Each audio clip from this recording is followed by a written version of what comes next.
Hey guys, we're gonna change out the shocks struts in the front of a 1970 Ford Torino.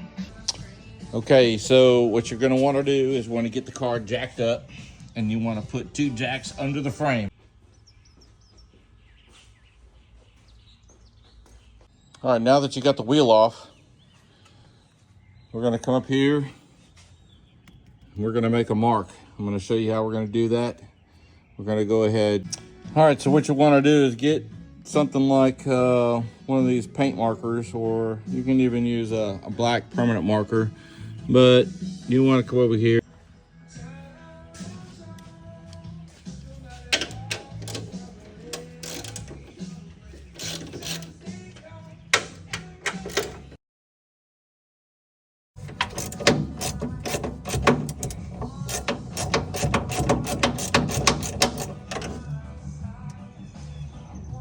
All right, so you're gonna wanna go ahead and take this nut off, which is the top of the shocks inside the strut area. And then you're gonna remove the washer. All right, you need to go ahead and take off the bottom 2 nuts. They're already been broken free. Take this one off, and then one on the back side back there. All right, you can go ahead and take this thing out now. Just pull it straight up. What I'm putting back in the car is the KYB gas adjust. It's all right, I'm gonna go ahead and tell you now, this is gonna be a booger.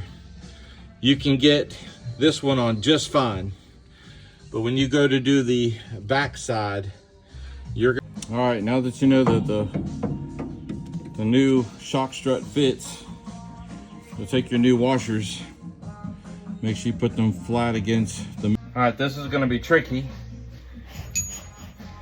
which you're gonna have to do this in stages. So you gotta do this front one first. You gotta do that one. All right, you're not gonna believe it, but I looked out. This time it only took me about 10 minutes. Get your socket, long extension. All right, here's some more tricky stuff. Bracket, put the mark, line it up. But you don't want this black washer technically to be any bigger than the silver washer.